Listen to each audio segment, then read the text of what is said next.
దేవునికి స్తోత్రం. యెహోషువ గ్రంథము 10వ అధ్యాయం 1వ వచనం నుండి ధ్యానం చేసుకుందాం.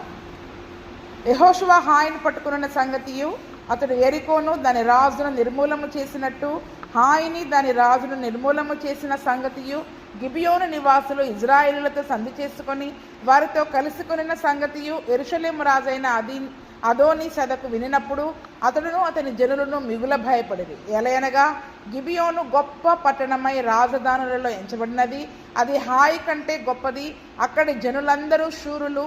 అంతటా యెరూషలేము రాజైన అదోని సదకు గిబియోనీయులు యెహోషువతోనూ ఇజ్రాయేలులతోనూ సంధి చేసి ఉన్నారు. మీరు నా యొద్దకు వచ్చి నాకు సహాయం చేసిన యెడల మనము వారి పట్టణమును నాశనము చేయుదుమని హెబ్రోను రాజైన హోహామునొద్దకు, యర్మూతు రాజైన పిరామునొద్దకును, లాకీషు రాజైన యాఫియా యొద్దకును, ఎగ్లోను రాజైన దెబీరునొద్దకును వర్తమానం పంపెను. కాబట్టి అమోరీల 5 రాజులను అనగా యెరూషలేము రాజును, హెబ్రోను రాజును, యర్మూతు రాజును, లాకీషు రాజును, ఎగ్లోను రాజును కూడుకొని తామును తమ సేనలన్నీ బయలుదేరి గిబియోను ముందర దిగి గిబియోనీలతో యుద్ధము చేసిరి. గిబియోనీలు మన్యములను నివసించు అమోరీల రాజులందరూ కూడి మా మీదికి దండెత్తి వచ్చి ఉన్నారు గనక నీ దాసులను చెయ్యి విడవక త్వరగా మా యొద్దకు వచ్చి మాకు సహాయము చేసి మమ్మల్ని రక్షించమని గిల్గాలులో దిగి ఉన్న పాలెంలో యెహోషువకు వర్తమానము పంపగా యెహోషువయు అతని యొద్ద ఉన్న యోధులందరూ పరాక్రమము గల శూరులందరూ గిల్గాలు నుండి బయలుదేరిరి. ఇక్కడ మనం చూసుకున్నట్లయితే హాయిని యెహోషువ హాయిని ఎరికోను పట్టుకొని దాని రాజునంతా కూడా నిర్మూలం చేసిన సంగతులు గిబియోను వాసులు విని వారితో సంధి చేసుకున్న సంగతి యెహోషువ గ్రంథం 9వ అధ్యాయం అంతా మరి మనం విన్నాం. అయితే వారితో కలిసి యుద్ధానికి వెళదామని ముందు వీళ్ళందరూ ప్లాన్ చేసుకున్నారు, అవునా లేదా? 9వ అధ్యాయం 1వ వచనంలో ఏమనుంది? ఆ మాట విన్నప్పుడు హిత్తీలు, అమోరీలు, కనానీయులు, పెరిజ్జీలు, హివ్వీలు, ఎబూసీలు ఈ రాజులందరూ కలిసి ఏం చేశారు? యెహోషువతో యుద్ధానికి వెళ్ళడానికని సిద్ధపడ్డారు. అందులో ఈ హివ్వీలు అనబడే గిబియోనీలు ఏం చేశారు? ముందుగానే వెళ్ళి సమాధాన పడ్డారు. ఎందుకంటే వాళ్ళతో మనము జయించలేము, వాళ్ళని మనము జయించలేము, ఇజ్రాయేలీలను జయించలేము అన్న ఒక భయముతోటి వాళ్ళు వెళ్ళి సమాధాన పడ్డారు. ఇప్పుడు ఒక రాజుగారు తగ్గిపోయారు. ఇప్పుడు గిబియోను పట్టణం ఏమైపోయింది? అక్కడ హివ్వీయుల జాతి తగ్గిపోయింది. అయితే ఈ గిబియోను తర్వాత ఉన్నది నెక్స్ట్ పట్టణం ఏంటి? యెరూషలేము పట్టణం. ఏం పట్టణం చెప్పండి? యెరూషలేము పట్టణం. కాబట్టి చూడండి, ఇప్పుడు నెక్స్ట్ ఉన్నది యెరూషలేము పట్టణం. కాబట్టి ఈ గిబియోను వాసులే పరాక్రమము గల శూరులు. అంతేకాకుండా రాజధాని పట్టణాలలో గిబియోను అనేది కూడా ఒక ముఖ్య పట్టణం. ఎటువంటి పట్టణము? గిబియోను అనేది కూడా. చూడండి, ఇప్పుడు యెరూషలేము రాజధాని. ఇజ్రాయేలు దేశానికి ఏది రాజధాని? ఇప్పుడు యెరూషలేము రాజధాని. దావీదు రాజైన తర్వాత యెరూషలేమును రాజధానిగా చేసుకున్నారు. అలాగా రాజధానికి సంబంధించినంతగా పెద్దగా ఉండే ఒక పట్టణము. కాబట్టి వాళ్ళు మనకి అడ్డుగా ఉంటారు, సహాయంగా ఉంటారు అని అనుకున్న యెరూషలేము రాజుకి ఇప్పుడు ఏమొచ్చేసింది? వాళ్ళు సమాధాన పడ్డారు. కాబట్టి వాళ్ళని చంపరు. నెక్స్ట్ ఎవరి దగ్గరికి వస్తున్నారు? ఇప్పుడు నెక్స్ట్ యెరూషలేము మీదకి అన్న భయముతోటి ఈ యొక్క యెరూషలేము రాజైన అదోనికి సదకి ఏం చేశాడంట? గిబియోనీలు వాళ్ళతో సంధి చేసుకున్నారు. కాబట్టి ఇప్పుడు నాకు సహాయం చేయాల్సింది మీరే అని చెప్పి ఈ 5 రాజుల దగ్గరికి వర్తమానం పంపించారు. అక్కడ ఆ పట్టణం పేరు ఉంది, ఆ రాజుగారి పేరు ఉంది. కాబట్టి హెబ్రోను రాజైన హోహాము అనే రాజు, యర్మూతు పట్టణమైన పిరాము అనే రాజు, లాకీషు రాజైన యాఫియా అనే రాజు, ఎగ్లోను పట్టణమైన దెబీరు అనే రాజుల దగ్గరికి ఏం చేశారు చెప్పండి? వర్తమానాన్ని పంపించేసేశారు. అంటే చూడండి, ఏంటంటే వాళ్ళు సంధి చేసుకున్నారు. ఇప్పుడు మనందరం కలిసి ఇజ్రాయేలుల మీదకి యుద్ధానికి వెళదామని చెప్పినప్పుడు వాళ్ళందరూ కలిసి గిబియోను దగ్గరికి వచ్చి ఎవరితో యుద్ధం చేస్తున్నారు? ముందు గిబియోనీలతో యుద్ధం చేస్తున్నారు. మనం అందరం కలిసి వాళ్ళ పైన యుద్ధానికి వెళ్దాం అనుకున్నాం కదా, మీరెందుకు వెళ్ళి వాళ్ళతో సంధి చేసుకున్నారు అని చెప్పి ఇప్పుడు గిబియోనీలతో హివ్వీలతో వీరందరూ కలిసి అక్కడ ఏం చేస్తున్నట్టుగా మరి వాక్యం అక్కడ సెలవిస్తూ ఉంది. అంటే చూడండి, నిజంగా దేవుని యొక్క ప్రజలు ఏ రీతిగా అయితే యుద్ధాలు చేసుకుంటూ జయించుకుంటూ ప్రతి విషయంలో జయ జీవితాన్ని కలిగి ఉంటారో, ఎప్పుడైతే దేవుని ప్రజలు జయ జీవితాన్ని కలిగి ఉంటారో లోకం కానీ సాతాను కానీ ఏదైనా కూడా దేవుని ప్రజలకు భయపడతారు వాళ్ళు, అవునా? 1వ వచనంలో ఏముంది? యెరూషలేము రాజైన అదోని సదకు వినినప్పుడు అతడును అతని జనులను మిగుల భయపడిరి. ఈరోజు క్రైస్తవుని జీవితంలో కలిగే జయాలను చూసినప్పుడు, అటువంటి జయ జీవితాన్ని చూసినప్పుడు లోకంలో ఉన్న వాళ్ళు క్రైస్తవులను చూసి భయపడాలి.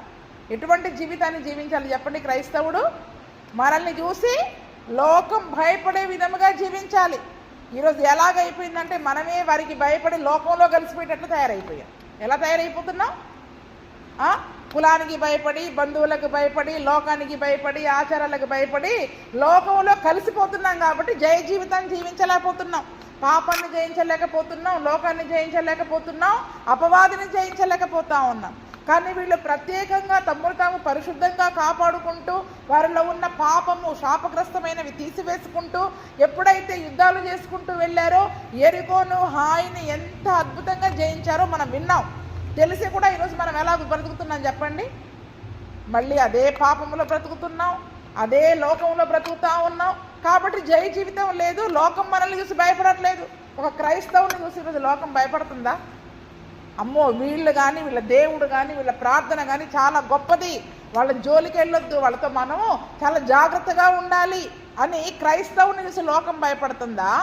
లోకం పెట్టే మాటలు, వాళ్ళు చెప్పే యొక్క పద్ధతులను చూసి మనము భయపడి లోకంలో కలిసిపోతున్నాము. చెప్పండి. ఇప్పుడు అక్కడ అదోనీ సెదకు రాజుగారు భయపడిపోయారు. రాజుగారు భయపడిపోయి మిగిలిన 5 రాజులను కూడా యుద్ధానికి, వీళ్ళంతా ఒకే జాతి, ఇజ్రాయిలందరూ ఒకరే, కానీ ఈయన ఎంతమందిని పిలుచుకున్నాడు చెప్పండి? 5 సహాయంగా పిలుచుకున్నాడు. అంటే చూడండి, ఈ దినమున నిజముగా ఒక క్రైస్తవులు ఈ రకంగా జీవించాలి. కానీ దేవుని నామానికి అవమానకరంగా జీవిస్తున్నాం. మనల్ని బట్టి దేవుని నామం అవమానపడుతుంది. ఎందుకంటే ప్రతి దానికి భయమే. ఏం చేయకపోతే ఏం భయం అయిద్దో, బంధువులు ఏమంటారో, కులం ఏమంటుందో, ఆచారాలు చేయకపోతే ఏ కీడు వస్తుందో, అన్నిటికీ భయపడుకుంటూ మనం అవి చేసుకుంటూ పోయినంత కాలము ఆత్మీయ పోరాటాలలో మనం జయాన్ని సాధించలేము. నువ్వు ప్రత్యేకంగా ఉండు, ఒంటరిగా ఉండు, దేవుని పైన విశ్వాసం ఉంచు. ఎవరిపైన విశ్వాసం ఉంచాలి? ఈ లోకంలో యెహోషువకు సహాయంగా ఉన్నవాళ్ళు ఎవరైనా ఉన్నారా చెప్పండి? దేవుడు తప్ప ఆయనకి తోడుగా ఎవరైనా ఉన్నారా? ఈరోజు దేవుణ్ణి తప్ప మనం అందరి సహాయం కావాలనుకుంటున్నాం, దేవుణ్ణి పక్కన పెట్టేస్తున్నాం. ఎవరు కావాలి మనకి? లోకమంతా కావాలి. అవునా? లోకమంతా నాదని ఎంచుకుంటున్నాం మనం, మనదే అని అనుకుంటున్నాం. వాళ్ళుగా లేకపోతే ఎలాగా అని మనం అనుకుంటే గనక చూడండి, మరి ఈ దినమున ఆత్మీయ పోరాటంలో జయ జీవితాన్ని మనం జీవించలేము. పరలోకంలో జయించే వారికి పొందుకోవాల్సిన బహుమానాలు కూడా మరి మనము పొందుకోలేము. చూడండి, ద్వితీయోపదేశకాండము 28వ అధ్యాయము 10వ వచనములో దేవుడు ఒక చక్కని మాట వాళ్ళకి సెలవిస్తాడు. వాగ్దానం చేసినప్పుడు, ఆశీర్వాదాలు ఇచ్చినప్పుడు దేవుడు చేసిన వాగ్దానం ఏంటి చూడండి. అక్కడ భూప్రజలందరూ యెహోవా నామమున నీవు పిలువబడుచుండుట చూచి నీకు ఏం చేస్తారంట? మళ్ళీ చదవండి అమ్మా. భూప్రజలందరూ యేసు క్రీస్తు నామములో నీవు పిలువబడుచుండుట చూచి. అసలు ఈ వాక్యం మన జీవితంలో నెరవేరుతుందో చెప్పండి? భూమిలో ఉన్న వాళ్ళ దాకా వద్దమ్మా, మీ ఊర్లో ఉన్నవాళ్ళు, మీ వీధిలో ఉన్నవాళ్ళు యేసు క్రీస్తు నామముని మీరు కలిగి ఉన్నారని చెప్పి, ఆ యేసు క్రీస్తు నామమున మీరు పిలువబడుతున్నారు, ఒక క్రైస్తవుడిగా నువ్వు పిలువబడుతున్నాడని చూసి నీకు భయపడుతున్నారా? చెప్పండి. అంటే ఎంత సిగ్గుపడాల్సిన విషయం చెప్పండి. అసలు ఇది సిగ్గుపడాలా? గర్వంగా తలెత్తుకొని పోవాలా? దేవుని నామాన్ని పట్టుకొని మనము మన క్రైస్తవుడి పేరు చెబితే నలుగురు భయపడేటట్లుగా ఉండాలి, లోకం భయపడేదిగా ఉండాలి. అంటే మనలో ఏమీ లేదు చెప్పండి? దేవుని శక్తి లేదు. అయ్యగారు చెప్తుంటారు కదా, పైకి భక్తి గల వారి వలె ఉంటున్నాం కానీ దేవుని శక్తిని కనబడట్లేదు, లోకానికి కనబడట్లేదు. మనలో దేవుని శక్తి కానీ దేవుని కార్యాలు కానీ లోకానికి కనబడట్లేదు. వాళ్ళు లోకంలో ఉన్నట్టుగానే కనపడుతున్నాం వాళ్ళకి. కాబట్టి వాళ్ళు ఏమనుకుంటున్నారు? మన లోకంలోనే ఉన్నారు కాబట్టి వీళ్ళు మన వాళ్ళే అనుకొని అసలు మనకి భయపడే పనే లేదు. మనం ప్రత్యేకమైన జీవితం, పరిశుద్ధమైన జీవితం నువ్వు జీవిస్తే, ఒంటరిగా ఉన్న దేవుడు నా పక్షంగా ఉన్నాడు అని నువ్వు ధైర్యంగా నిలబడ్డప్పుడు దేవుడు మన పక్షంగా పరాక్రమ కార్యాలు జరిగిస్తాడు, ఆశ్చర్య కార్యాలు జరిగిస్తాడు, అద్భుత కార్యాలు జరిగిస్తాడు. యెరికోను ఎలా జయించారు, హాయిని ఎలా జయించారు, దేవుడు వారి పక్షంగా ఉండి యుద్ధాలు ఎలా జయించాడు. అక్కడ ఉన్న రాజులు చూసి భయపడుతున్నారు. ఎందుకని?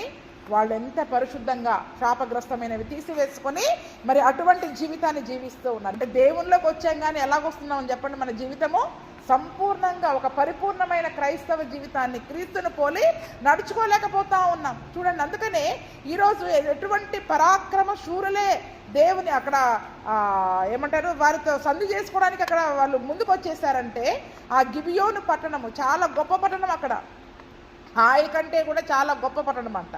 చిన్నదే కానీ హాయి కంటే కూడా గొప్ప పట్టణమే. కాబట్టి గొప్ప గొప్ప పట్టణాలను సైతం వాళ్ళు ఏం చేస్తున్నారు, జయించుకుంటూ వచ్చేస్తూ ఉన్నారు. సొలొమోను కాలంలో, దావీదు కాలంలో మందిరం కట్టబడక మునుపు వరకు కూడా గిబియోనులోనే దేవుని యొక్క ప్రత్యక్ష గుడారం ఉండేది. సొలొమోను కూడా బలిపీఠం దగ్గర మరి బలులు అర్పించింది ఈ గిబియోను ప్రాంతంలోనే. ఎక్కడికి వచ్చాడు చెప్పండి? గిబియోనులోనే. గిబియోను ఉన్నత స్థలమై ఉండెను కాబట్టి ఆ గిబియోనులోనే సొలొమోను కూడా ఆ ప్రత్యక్ష గుడారంలోనే ప్రార్థన చేసినప్పుడు సొలొమోనుకి దేవుడు దర్శనమిచ్చి నీకేం కావాలో కోరుకొని అడిగిన స్థలము ఆ గిబియోను అనే స్థలము.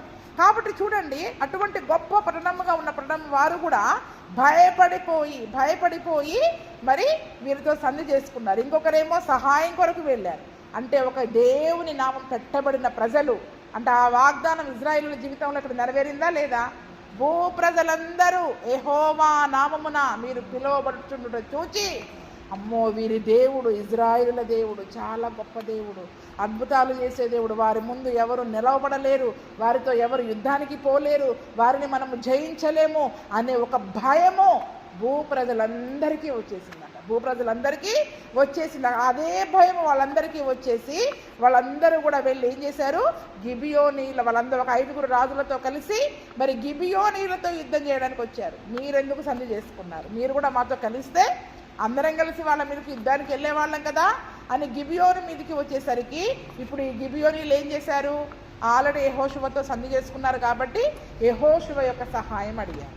అయ్యా మీరు మాతో సంధి చేసుకున్నారు, మేము మీ వాళ్ళం, నీ దాసులం, ఇప్పుడు నీ దగ్గర పనిచేసే నీ దాసులము కాబట్టి మరి ఈ రాజులందరూ కూడా మా మీదకి వచ్చేసారు, దయచేసి మాకు సహాయం చేయడానికి రండి, మా పక్షంగా మీరు యుద్ధం చేయడానికి రండి అని ఈ గిబియోను వాసులు ఎప్పుడైతే మరి వర్తమానం పంపించారో యెహోషువ అతని దగ్గర ఉన్న యోధులందరూ కూడా బయలుదేరారు. ఎవరు చెప్పండి?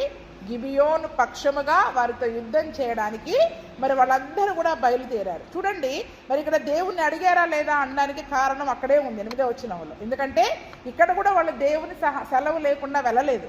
దేవుని సన్నిధిలో వాళ్ళు ప్రార్థన చేశారు. అప్పుడు యెహోవా ఏమని సెలవిస్తున్నాడు వాళ్ళకి? వారికి భయపడకుము, నీ చేతికి వారిని నేను అప్పగించి ఉన్నాను, వారిలో ఎవడును నీ ఎదుట నిలవడని యెహోషువతోటి సెలవిచ్చేశాడు. ఒక వాగ్దానం దేవుడిచ్చాడు. దేవుని దగ్గర మనం ప్రార్థన చేసి ఏదైనా పనిని మొదలు పెడితే, ఏదైనా ప్రయాణం మొదలు పెడితే ఒక వాగ్దానం దేవుడు మనకి ఇస్తాడు. ఏమిస్తాడు? ఎందుకు ప్రార్థన చేయమని చెప్తున్నాం? ఎందుకు ఆయన సెలవు అడగాలి? ఎందుకు ప్రతి విషయంలో దేవుని దగ్గర వేయాలి? ఒక వాగ్దానం మనకి తోడుగా ఉంటుంది. ఆ వాగ్దానము చాలా బలమైంది. ఎందుకంటే దేవుడు ఒక మాట ఇచ్చాడంటే ఆ మాట మన జీవితంలో ఏం చేస్తాడు చెప్పండి? నెరవేరుస్తాడు. ఆ మాట లేకుండా, ఆ వాగ్దానం లేకుండా మనము యుద్ధానికి వెళ్ళిపోయినట్టయితే కత్తి లేకుండా యుద్ధానికి వెళ్ళినట్లే. ఏం చెప్పండి? ఇప్పుడు కత్తి లేకుండా యుద్ధానికి వెళ్ళినట్లే. నువ్వు ప్రయాణం చేసేటప్పుడు ఒక వాగ్దానం కావాలి మనకి. ప్రయాణం చేసేటప్పుడు మనం వెళ్ళే పని సఫలం అవుతుందా లేదా, మరి మన ప్రయాణంలో మనకు క్షేమం ఉంటుందా లేదా. అందుకనే ప్రతి విషయంలో దేవుని సెలవు అడగాలి.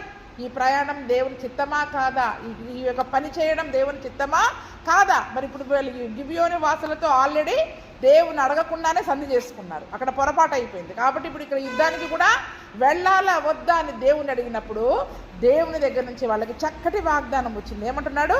వారికి భయపడకుము, నీ చేతికి వారిని అప్పగించి ఉన్నాను, వారిలో ఎవ్వరు నీ ఎదుట నిలవరని యెహోషువతోటి సెలవిచ్చేశారు. ఎందుకంటే యెహోషువకు ఆల్రెడీ వాగ్దానం ఉంది, నీ ఎదుట ఎవరు కూడా నిలవబడలేరు అనే ఒక వాగ్దానం ఉంది. కాబట్టి ఇప్పుడు ఈ మాటను బట్టి ఇజ్రాయేలీలకి యెహోషువకి ఏమొస్తుంది చెప్పండి? ఇప్పుడు ఏమొస్తుంది? అందుకని ఆయన వాక్యము మనలో ఏం కలిగిస్తుంది చెప్పండి? ఒక ధైర్యాన్ని ఇస్తుంది. ఒక మాట మనకి ధైర్యాన్ని ఇస్తుంది. ఎందుకు దేవుని వాగ్దానాలు మనం పొందుకోవాలి, ఎందుకు దేవుని సెలవు పొందుకోవాలి? ఆ వాగ్దానము చేత పట్టుకున్నట్టయితే మనలో ఒక ధైర్యం, దేవుడు నాకు ఈ మాట ఇచ్చాడు, తప్పకుండా నా జీవితంలో ఈ మాట నెరవేరుస్తాడు, నా జీవితంలో దీన్ని చేస్తాడు అని మనలో ఆత్మీయ జీవితంలో ఒక ధైర్యంతో ముందుకు సాగడానికి ఈ వాగ్దానాలు మనకు అవసరమైంది. అందుకనే వాగ్దానాలను చేతపట్టుకుని మనం ముందుకెళ్ళాలి. ఇప్పుడు పరిస్థితులు మనకి అనుకూలంగా కనబడే కంటే ఒకవేళ లేకపోయినా కూడా మనం దేని వైపు చూస్తున్నాం? ఆయన ఇచ్చిన మాట ఉంది, వాగ్దానం ఉంది. పరిస్థితులు మనకు అనుకూలంగా లేవు, కానీ దేవుడు ఏమి ఇచ్చాడు? ఇప్పుడు మనకి వాగ్దానం ఇచ్చాడు, మాట ఇచ్చాడు. కాబట్టి ఆ మాటలు చేతపట్టుకొని ఎవరి వైపు చూస్తున్నాం? మనం దేవుని వైపు చూసి విశ్వాస యాత్రలో, పరుగు పందెంలో ధైర్యంగా పరిగెత్తే శక్తిని దేవుడు మనకి ఇస్తాడు. అందుకనే దేవుని దగ్గర ప్రార్థన చేయాలి. ప్రతి విషయంలో ఒక వాగ్దానాన్ని పొందుకోవాలి. ఆ వాగ్దానం మనం పొందుకున్నట్లయితే ఆ వాగ్దానము మనల్ని నడిపిస్తూ ఉంటుంది, ధైర్యం ఇస్తూ ఉంటుంది. ఆత్మీయ యాత్రలో ఎక్కడ మనము ఇది జరగదు నా జీవితంలో అని మనం అనుకున్నా, లేదు దేవుడు మాట ఇచ్చాడంటే తప్పకుండా అది నెరవేరుతుంది. ఆయన మాట నమ్మదగింది. ఎందుకంటే అబ్రహాముకి వాగ్దానం చేశాడు దేవుడు, అవునా కాదా? ఎప్పటిదాకా నమ్మారు చెప్పండి? వాళ్ళు 90 ఏళ్ళ కూడా నమ్మిందంట సారా. బలం ఉడిగిపోయినాక కూడా నాకు పిల్లలు పుడతారని నమ్మిందంట. వాగ్దానం చేసిన వాడు నమ్మదగిన వాడు ఆమె ఎంచుకున్నాను కనుక ఆ వాగ్దానాన్ని బట్టి ఆమె ఏ బలం పొందుకుంది. ఆ వాగ్దానాన్ని బట్టి ఆమె ఏం పొందుకుంది?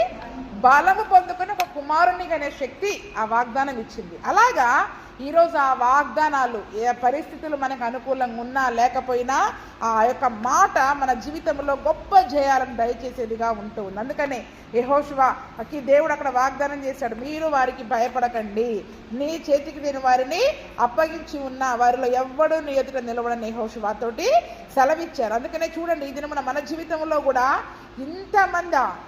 ఎంతమంది రాజులు చెప్పండి? అక్కడ 5 రాజులతో యుద్ధం చేయాలి. ఇప్పుడు వీళ్ళు వెళ్ళి 5 రాజులతో కలిసి వీళ్ళు వెళ్ళి యుద్ధం బాబు అంతమందితో నేను ఎక్కడ యుద్ధం చేశాను అని భయం ఉండొచ్చు. అందుకనే ఈరోజు దావీదు యొక్క జీవితంలో కూడా అంత చక్కటి వాగ్దానాలు ఉన్నాయి. చదవండి, కీర్తనల గ్రంథం 27వ అధ్యాయము 1 నుంచి 3 వచనాలు చదువుకుందాం. కీర్తనల గ్రంథం 27వ అధ్యాయము 1 నుంచి 3 వచనాలు. యెహోవా నాకు వెలుగును రక్షణయునై ఉన్నాడు, నేను ఈరోజు మనం అంటున్నామా నేను ఎవరికి భయపడాలి? ఎవరు పాపం చేసుకుంటూ నేను ఎందుకు భయపడాలి అనకూడదు. సమస్యలు మన జీవితంలో ఎదురైనప్పుడు, శత్రువులు మన జీవితంలో ఎదురైనప్పుడు అసలు నేను ఎవరికి భయపడాలి? దేవుడు నాకు వెలుగుగా ఉన్నాడు, నా రక్షణకర్త ఆయన, నా వెలుగు ఆయన, నా ప్రాణదుర్గము కూడా ఆయనే. నేను ఎవరికి వెరుతును? నా శరీర మాంసము తినటకై దుష్టులు నా మీదకి వచ్చినప్పుడు, నన్ను బాధించే శత్రువులు నా మీదకి వచ్చినప్పుడు ఎవరు కూలారు చెప్పండి? ఇప్పుడు ఎవరు కూలారు? శరీర మాంసం తినడానికి దుష్టులు దేవుని ప్రజల మీదకి వచ్చినప్పుడు, మరి బాధించే శత్రువులు మీదకి వచ్చినప్పుడు వాళ్ళే పడ్డారు. ఎవరైతే లెగుస్తారో వాళ్ళే కింద పడతారు. ఎవరైతే మరి అన్యాయంగా పైకి లేస్తారో వాళ్ళే తొట్టిల్లు కూలుతారు.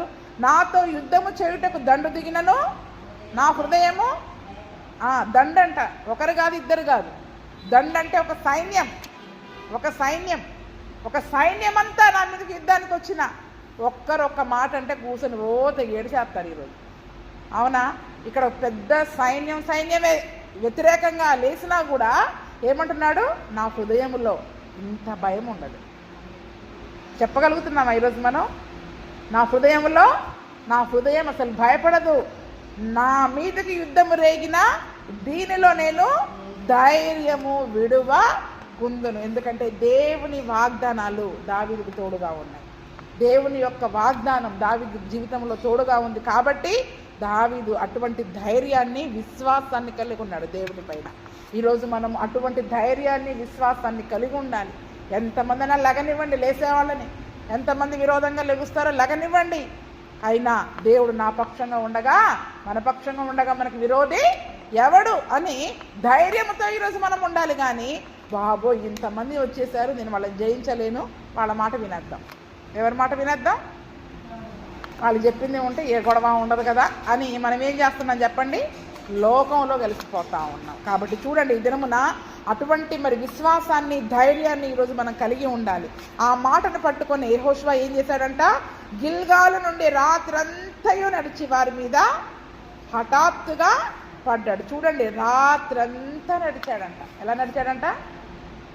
ఏమంటే కాస్త విశ్రాంతి తీసుకుని పొద్దున పోవచ్చు కదా చెప్పండి. యుద్ధాలు చేసేటప్పుడు నిద్ర ఉండకూడదు ఇంకా. అందుకని ఆలయ ప్రార్థనలో ఏం చేయకూడదు అంటాం?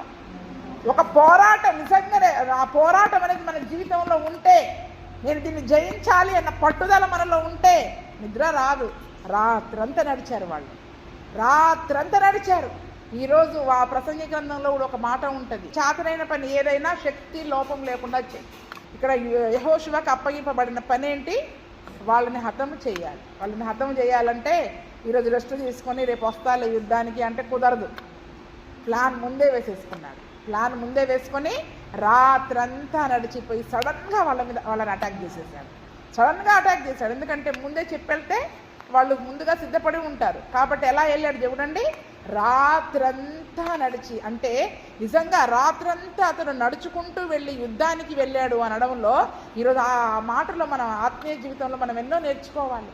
రాత్రంతా మనం కష్టపడి ప్రయాసపడి దేవుని సన్నిధిలో నిజంగా మనం ప్రార్థన పట్టుదలతో ప్రార్థన చేస్తే 5 కాదు, ఎంత పెద్ద సైన్యం వచ్చినా మనం జయించగలుగుతాం. ఈరోజు మన ఆత్మీయ జీవితంలో ఎన్ని సమస్యలనైనా ఈరోజు మనం జయించగలుగుతాం.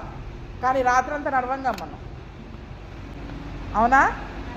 రాత్రంతా నడిచే సంగతి పక్కన పెట్టండి, అసలు కూర్చొనేగా మనం చేసేది. ఆ కూర్చోడానికి కూడా మనకు కష్టమవుతుంది. నేను నడవలేము, కూర్చోలేము, సగం అటు సగం ఇటులాగా ఉన్నాం మధ్యలో లేదు. అంటే చూడండి, నిజంగా ఆత్మీయ జీవితంలో మనం చాలా విషయాలు నేర్చుకోవాలి. పట్టుదలతో ప్రార్థన చేయాలి.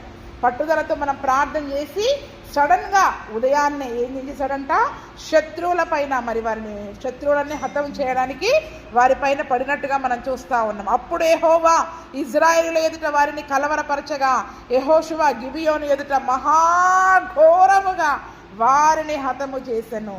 ఎప్పుడైతే నువ్వు కష్టపడతావో, రాత్రంతా తెల్లవారిన యుద్ధం చేస్తావో, అప్పుడు యెహోవా నీకు సహాయం చేస్తాడు.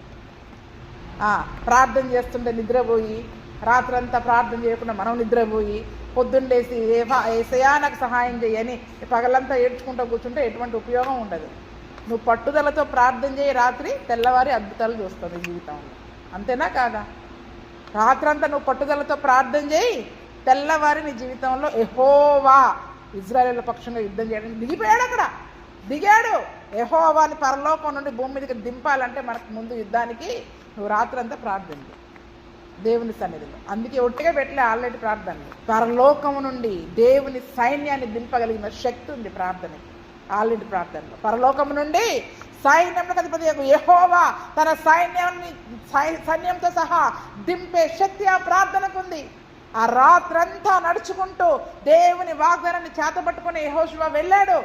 పొద్దున యెహోవా దిగి ఇజ్రాయేలుల పక్షంగా యుద్ధం చేయడం మొదలుపెట్టినప్పుడు దేవుడు వారి పక్షంగా ఉండడం ద్వారా ఎట్లా అంటే ఘోరంగా చంపేసిండంట. అసలు మన భాషలో చెప్పుకోవాలంటే ఎట్లా అంటే అసలు ఘోరంగా హతం చేసిండంట. అంటే ఒక యెహోషువ తన సైన్యంతో వెళ్ళి 5 రాజుల సైన్యాన్ని, 5 దేశాల సైన్యాన్ని ఘోరంగా చంపడం అంటే అసలు ఎట్లా సాధ్యమే చెప్పండి? అది ఆయన వాగ్దానము. రాత్రంతా పట్టుదలతో ఆ దేవుడు అప్పగించిన పని కొరకు దేవుని సన్నిధిలో వాళ్ళు కష్టపడ్డారు. ఈరోజు మనకు కష్టపడ్డాం, ప్రార్థన చేయడం అంటే చాలా కష్టమైపోతుంది మనకి. 1 గంట ప్రార్థనకి మించి మనం చేయలేకపోతున్నాం. ప్రార్థన చేయడం అంటే చాలా కష్టమైపోతూ ఉంది. ఆ పట్టుదలతో నువ్వు ప్రార్థన చేస్తే సైన్యం దేవుని సైన్యం మన కొరకు దిగుద్ది భూమి మీదకి. దేవుని సైన్యమే మన కొరకు భూమి మీదకి దిగి ఆ యొక్క యుద్ధంలో సునాయాసంగా, అది ఎంత పెద్ద సైన్యం కానివ్వండి, ఎంత పెద్ద సమస్య అన్నా కానివ్వండి, సునాయాసంగా మనము జయించగలుగుతాం. దేవుడు ఏ రీతిగా అయితే యెహోషువ పక్షంగా ఉండి ఘోరముగా ఆ యొక్క వారిని హతము చేసే శక్తిని వారికి ఇచ్చాడో, బెత్‌హోరోనుకి పైకి పోవు మార్గమున అజేకా వరకు, మక్కేదా వరకు యోధుడు వారిని తరిమి హతం చేసుకుంటూ వచ్చేసారంట. ఏంటంట? తరిమి కొడుతున్నాడు శత్రువు. దేవుని వాగ్దానం ఉందా లేదా? వాళ్ళు ఒక్క మార్గంలో వస్తారు, 7 మార్గాల గుంట పారిపోతారు. అంటే తరిమి కొట్టే శక్తి. ఈరోజు అపవాదిని పాపాన్ని తరిమి కొట్టే శక్తి మనకి ఎందుకు లేదు చెప్పండి? దాన్ని తరిమి కొట్టే శక్తి ఎందుకు లేదు? సులువుగా మనం ఎందుకు ఓడిపోతున్నాం? అవి మనల్ని జయిస్తున్నాయి. అవి మన లోనికి రావడానికి కారణం ఏంటి? వాటిని తరిమి ఎందుకు కొట్టలేకపోతున్నాం మనం? సరి అయిన ప్రార్థనా జీవితం లేదు అసలు. ఇంకా సరి అయిన ప్రార్థనా జీవితము, పట్టుదలతో కూడిన ప్రార్థనా జీవితము ఇంకా బలంగా చేయలేకపోవడం వల్ల. అంతేకాదు, వాళ్ళు త్రోవలో పారిపోతూ ఉన్నప్పుడు దేవుడు ఏం చేశాడంట? బెత్‌హోరోను త్రోవలో అక్కడ పారిపోతూ ఉన్నప్పుడు యెహోవా ఆకాశము నుండి వడగండ్లను వారి మీద పడవేసిన గనక వారు దాని చేత చనిపోయి, ఇజ్రాయేలు కత్తివాత చంపిన వారి కంటే ఆ వడగండ్ల చేత చచ్చిన వారు. ఇప్పుడు యుద్ధం ఎవరు చేస్తున్నారు? ఇక్కడ దేవుని సైన్యం యుద్ధం చేస్తున్నారు. వాళ్ళు పారిపోతున్నారు, వాళ్ళని పట్టుకోలేకపోతున్నారు ఇజ్రాయేల్ ప్రజలు. దేవుడు ఏం చేశాడు? ఆకాశము నుండి వడగండ్లను కురిపించినప్పుడంట ఆ వడగండ్ల చేత చచ్చిపోయిన వాళ్ళే ఎక్కువ ఉన్నారంట. యుద్ధంలో వీళ్ళు చంపిన వాళ్ళకంటే ఆ వడగండ్ల చేత చనిపోయిన వాళ్ళే ఎక్కువ ఉన్నారు. అందుకనే దేవుడు అంటున్నాడు, ఆ సైన్యాన్ని చూసి మనం భయపడే పని లేదు. దేన్ని చూసి ఈరోజు సమస్యలను చూసి మనం భయపడొద్దు. ధైర్యంగా కత్తి పట్టుకొని ప్రార్థన, మోకాళ్ళ నుంచి ప్రార్థన చేయడమే. మనం చేసేది తక్కువ, దేవుడు చేసేది ఎక్కువ. అవునా? మన పక్షంగా యుద్ధం చేసేది ఎవరు? ఆయనే. బాబోయ్ నేను దీన్ని జయించలేనేమో అనే సమస్యలను చూసి మనం భయపడే పని లేదు. మనం మోకాళ్ళ పైన ఉంటే దేవుడు మన పక్షంగా యుద్ధం చేసి మనము చేసేది తక్కువ. అందుకనే నీ బాహుబలము కాదు, మన బాహుబలము కాదు, మన ప్రార్థన కాదు, మన నీతి కాదు, మన యథార్థత కాదు, దేవుని యొక్క బాహుబలము, ఆయన యొక్క ముఖకాంతే ఆ దినమున ఇజ్రాయేలు ప్రజలకు విజయాన్ని దయచేసింది. అందుకనే చూడండి, దేవుడు మన పక్షంగా ఉంటే ఆకాశము నుండి వడగండ్లను కూడా కురిపించి ఏ రకముగానైనా మరి వారిపైన గొప్ప జయాన్ని అక్కడ జరిగించినట్లుగా చూస్తూ ఉన్నాం. కీర్తనల గ్రంథం 12వ అధ్యాయము 18వ అధ్యాయము 12 నుండి చదువుకుందాం. ఆయన సన్నిధి కాంతిలో నుండి మేఘములను వడగండ్లను మండుచున్న నిప్పులను దాటిపోయేను.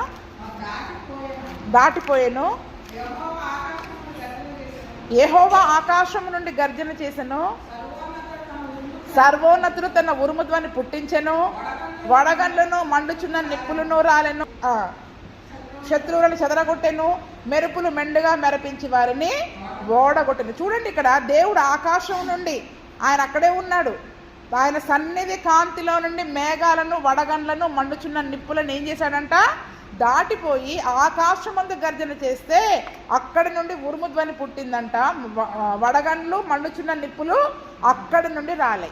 అంటే యూదా గోత్రపు సింహం ఎక్కడి నుండి గర్జిస్తున్నాడు చెప్పండి? ఆయన ఆకాశం నుండి. మనం చేసే ప్రార్థన అక్కడికి వెళ్ళింది అనుకోండి, అక్కడి నుంచి ఆయన ఒక్కసారి ఒక గర్జన చేస్తాడు అంతే. అవి వడగండ్లు, అవి పడిపోతాయి. మనల్ని ఏ సైన్యం అయితే మనల్ని బాధ పెట్టాలని మన మీదకి వ్యతిరేకంగా లేస్తుందో, ఏ శత్రు సైన్యం అయితే మన మీదకి వ్యతిరేకంగా లేస్తుందో, దేవుడు ఒక్కసారి గర్జించాడంటే చాలు. మన ప్రార్థన ఆయన సన్నిధికి వెళ్ళిందంటే చాలు, అక్కడ నుండి ఆయన గర్జిస్తాడు. అక్కడి నుండి వడగండ్లు రాలి ఏం చేస్తాయి చెప్పండి? శత్రువులని ఓడగొట్టేస్తాడంట. శత్రువులని చెదరగొట్టేశాడు, శత్రువులను అక్కడ ఓడగొట్టేశాడు. కాబట్టి మండుచున్న నిప్పులే కానీ వడగండ్లే కానీ ఓడగొట్టాయి అంటే ఆకాశము నుండి ఇజ్రాయేలు పక్షముగా దేవుడు గర్జిస్తూ ఉన్నాడు. ఆకాశము నుండి దేవుడు ఇజ్రాయేలు పక్షముగా గర్జించిస్తూ ఉన్నాడు. ఆయన గర్జిస్తే వడగండ్లు నిప్పులు రాలుతాయండి. దేవుడు గర్జించాలి. దేవుడు అందుకనే గర్జన అనగానే మనకి యూదా గోత్రపు సింహమై ఉన్న దేవుడు. ఆయన సింహంలాగా ఒక్కసారి గర్జిస్తే చాలు, అక్కడి నుండి ఇక్కడ మన శత్రువులు ఓడిపోతారు. కానీ మన ప్రార్థన ముందు ఎక్కడికి వెళ్ళాలి చెప్పండి? దేవుని సన్నిధికి చేరినట్లయితే అటువంటి ఆయన మన పక్షముగా గర్జించి ఆ యొక్క వడగండ్ల చేత ఆ దినమున 5 రాజుల యొక్క శత్రువులను ఏ రీతిగా అయితే హతమార్చాడో అటువంటి గొప్ప అద్భుత కార్యాలను, ఆశ్చర్య కార్యాలను దేవుడు మన పక్షంగా జరిగిస్తాడు. అటువంటి కృపా ప్రభువైన యేసుక్రీస్తు మనకందరికీ దయచేయునుగాక. ఆమేన్.